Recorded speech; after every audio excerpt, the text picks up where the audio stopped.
baik, saya akan membawakan judul dengan makanan halal dan haram. Nah, secara definisi, makanan halal itu adalah segala makanan yang diperbolehkan dalam Islam kita untuk memakannya. Nah, sedangkan kalau makanan yang haram itu adalah segala sesuatu makanan yang telah dinyatakan dalam Al-Quran ataupun hadis bahwa kita dilarang untuk memakannya. Tapi yang menjadi perlu kita bedakan di sini adalah pada dasarnya makanan ataupun minuman itu pada dasarnya itu adalah halal. Sehingga kapan kita mengatakan itu haram? Ketika kita menemukan dalil bahwa kita dilarang untuk memakannya. Jadi pada dasarnya dia halal, semuanya itu halal sampai ada yang menyatakan bahwa kita tidak boleh memakannya. Contohnya, dahulunya atau sebelum ayat Al-Quran tentang haraman daging babi itu turun, kita tidak tahu kalau daging babi itu haram dan kita boleh memakannya dahulu seperti pas zaman Nabi Adam atau yang sebelumnya. Nah, itu daging babi itu kita boleh. Sampailah turun ayat bahwa kita dilarang untuk memakan daging babi. Baru saat itulah dan sejak itulah kita tidak boleh memakan daging babi. Nah, jadi itu yang bikin membeda antara makanan ataupun antara makanan dengan ibadah. Kalau ibadah, pada dasarnya kita tidak boleh melakukan itu kecuali telah datang bukti yang benar, yang bukti yang kuat bahwa kita boleh melakukannya, baik itu berupa sunnah ataupun wajib. Namun jika pada makanan ini segalanya itu boleh kita makan kecuali pada yang datang dalil bahwa kita tidak boleh memakannya. Jadi di situ letak perbedaannya. Nah, dan apa saja syarat-syarat makanan itu boleh ataupun apa saja syarat-syarat yang membuat makanan ataupun minuman tersebut boleh untuk kita konsumsi. Yang pertama itu adalah dia itu halal. Nah, halal di sini tadi kan yang bermakna itu dia tidak dilarang dalam syariat. Tidak ada dalil yang melarangnya untuk kita mengonsumsinya. Terus yang kedua itu selain halal juga ada thayyib.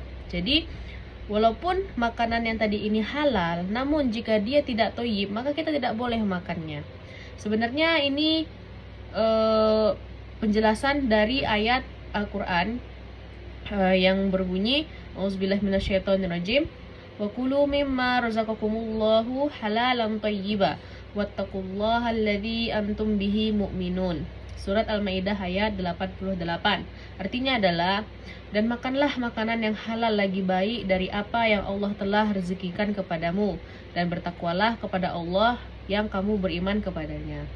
Nah, jadi dalam ayat ini diterangkan bahwa syarat makanan itu boleh kita makan bukan hanya sekedar halal, tapi juga thayyib. Nah, perbedaan antara halal dengan thayyib ini bisa kita ambil contoh, misalnya kita gunakan contohnya yang pada asalnya dia itu halal, seperti tapai misalnya. Nah, tapai ini kan pada dasarnya dia halal, dia boleh kita konsumsi. Tapi tapai ini bisa menjadi tidak thayyib, tidak boleh untuk kita konsumsi jika memakannya itu mendatangkan mudarat bagi kita. Contohnya ketika kita memakannya itu berlebihan, karena kan kita tidak boleh menghantarkan diri kita kepada kemudaratan. Nah, jadi jika kita memakan contoh tapai ini tadi dengan porsi yang secukupnya, malah itu bisa mendatangkan ada manfaat untuk diri kita gitu kan. Contohnya seperti ketika pada wanita yang sedang menstruasi, itu juga makan tapai akan memperlancar. Namun jika kita memakannya secara berlebihan dan kita malah jadi sakit, disitulah kita mendapat dosa atas makanan yang halal tadi yang sudah tidak thayyib lagi untuk kita makan. Lalu bisa juga kita gunakan contohnya seperti micin ya. Nah, micin ini dia kan pada dasarnya halal karena kan dia juga terbuat dari bahan-bahan yang tidak mengandung unsur babi ataupun darah yang diharamkan gitu kan. Nah, tapi ketika micin ini kita konsumsi bisa memudaratkan diri kita, maka jadilah micin yang kita konsumsi tadi ini tidak thayyib. Maka jika kita tetap melakukan itu, kita tahu bahwa memakan micin yang berlebihan itu bisa mudaratkan kita, sedangkan kita tetap memakannya, maka di situ kita telah berdosa karena kita mengantarkan diri kita kepada kebinasaan. Dalam Al-Quran kita telah dilarang untuk memudaratkan diri sendiri ataupun memudaratkan diri orang lain juga. Nah, lalu ada satu lagi dalil tentang makanan yang haram untuk syarat makanan yang halal untuk kita konsumsi ataupun yang boleh atau tidak kita konsumsi. Nah, jadi di dalam dalil ini Allah itu telah memperingatkan kita, telah banyak makanan yang disediakan di bumi ini yang halal, yang boleh untuk kita makan. Nah, lalu pada makanan-makanan yang Allah batasi kita tidak boleh makannya, seperti yang daging babi, yang ada darah, ataupun yang hewan yang dia bertaring gitu kan. Nah, pada contoh yang seperti itu kita dilarang untuk dan sangat diwanti-wanti jangan tergoda. Makanya di sini bahasanya wala tattabi'u khutuwati syaiton. Janganlah kamu mengikuti langkah-langkah syaitan. Sama seperti contohnya Nabi Adam dulu, ketika semuanya diperbolehkan, namun cuma satu yang dilarang oleh Allah, yaitu memakan buah khuldi. Nah, jadi ketika Nabi Adam dan Hawa berhasil dihasut oleh syaitan, mereka memakannya lalu mereka mendapat hukuman dari Allah. Nah, jadi yang disediakan Allah untuk kita makan di dunia ini sudah sangat banyak. Lebih banyak makanan yang Allah halalkan untuk kita, Allah boleh kita konsumsi dan nikmati daripada yang diharamkan. Namun yang namanya syaitan kan juga dia pasti berusaha menghasut kita gimana biar kita masuk ke dalam golongan mereka gitu. Nah, lalu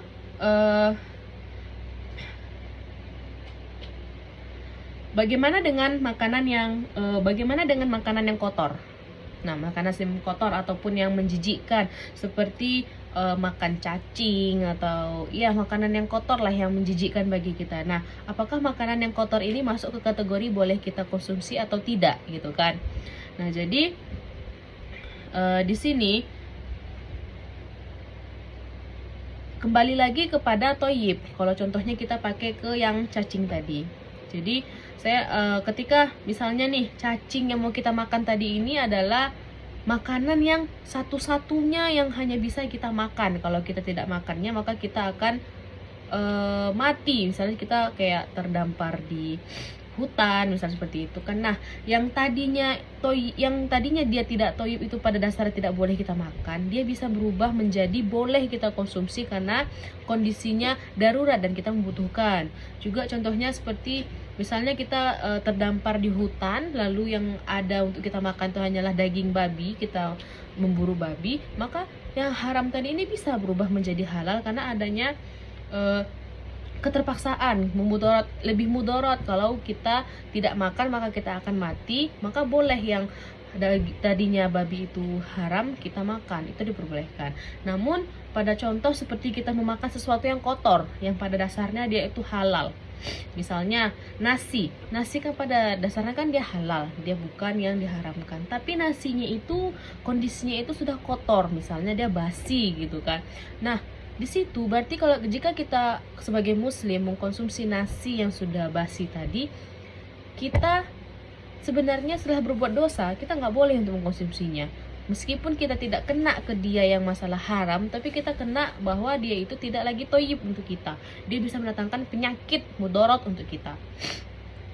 Nah, jadi kenapa Allah menjadikan dua syarat itu sebagai makanan yang boleh kita konsumsi? Jika dia tidak halal maka tidak boleh, ataupun jika dia tidak toyib lagi maka tidak boleh, karena ada tujuan-tujuannya Allah untuk menjaga diri kita.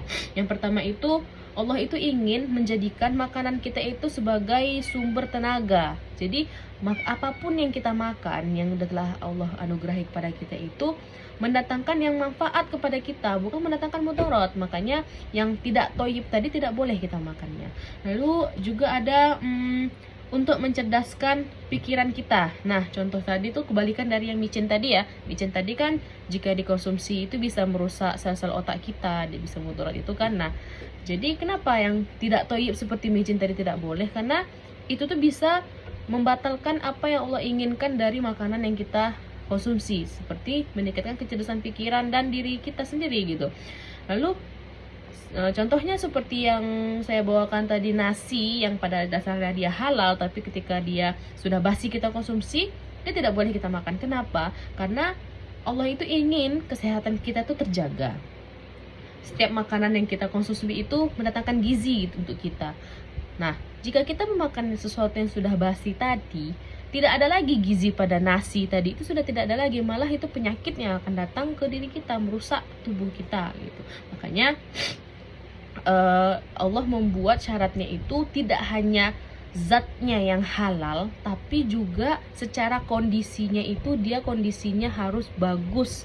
Toyib itu bukan berarti baik, bagus saja, tapi kondisi secara keseluruhan, baik dia itu kondisinya masih layak dimakan, atau dia menjijikkan atau tidak, atau misalnya dia memberikan mudorot untuk tubuh ataupun hanya sebagian dari tubuh kita yang sakit. Misalnya kayak tapai tadi kan, misalnya kita makan berlebihan kan itu perut kita yang gak enak gitu kan.